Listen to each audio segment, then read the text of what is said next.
ArriveCan. There's a report by CTV that says that there's a man who runs a company that got $8 million for ArriveCan. He is still employed by the Department of National Defense. What does that say to you? It says to me that there's no accountability. Now that we know this individual should be immediately fired, and there should be an immediate police investigation of his conduct and that of the company with which he's associated, and a broader inquiry within the public service about how this contracting was allowed to go on for so long. On the Winnipeg lab, do you think the National Microbiology Lab infectious disease researchers should be allowed to do any collaborations with China at this point? No. Can you explain why? Because we know that in this instance that our highest placed, most sensitive lab was infiltrated by people who collaborated with the People's Liberation Army, who did not reveal any of their ongoing partnerships with the regime in Beijing, and who transferred materials from our most critical lab containing our most dangerous viruses over to Beijing and worked in collaboration with the Wuhan lab. So I don't think this is the kind of collaboration we want. We should be collaborating with like-minded democracies that we can trust, not those that want to attack our interests.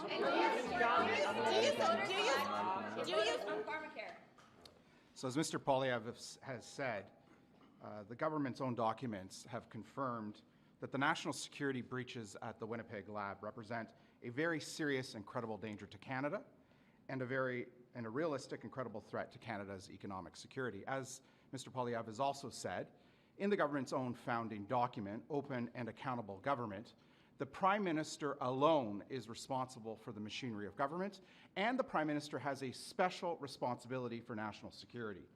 It is clear in these documents that the Prime Minister failed in his responsibility to protect the security of Canadians against a very serious threat against this country and its citizens. It's also clear that the Prime Minister failed to ensure that the machinery of government was set up in a way to ensure that these kinds of things did not happen at the Winnipeg lab. In addition to all of this, what is equally appalling is the cover-up. It was 3 years ago that we asked for these documents. In fact, as Mr. Poilievre has said, the House of Commons and its two committees issued 4 orders for the production of these documents 3 years ago. It was 4 years ago that these scientists were marched out of the lab in Winnipeg. And during these last 4 years, the government covered it up. It initially, as you will recall, tried to punt this to the NSICOP committee. And then it took the Speaker to court. And then it actually created this ad hoc committee of 4 MPs and 3 judges that took another 1.5 years to review these documents.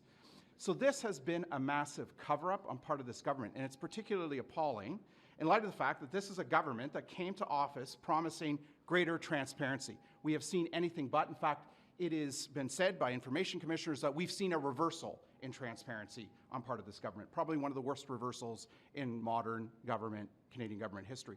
We've also have a government here that promised to respect Parliament. And here we are, 3 years after we asked for these documents, and finally starting to get some of the truth behind what happened. And so this is a damning indictment on this Prime Minister, his management of the Government of Canada, and his lack of respect for our democracy. Good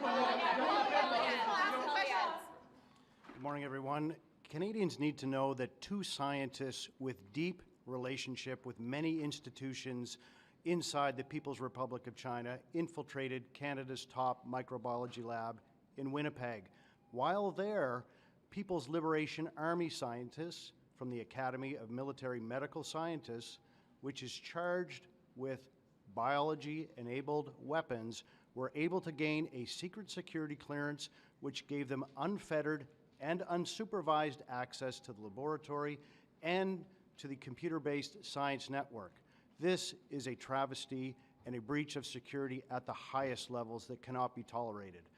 Aside from all this, we know very clearly that the Trudeau Liberal government wanted to cover this up, denying 4 orders of Parliament, taking the Speaker to court, and calling an unnecessary election during COVID, which of course resulted in us understanding now very clearly that there was Chinese interference in that election.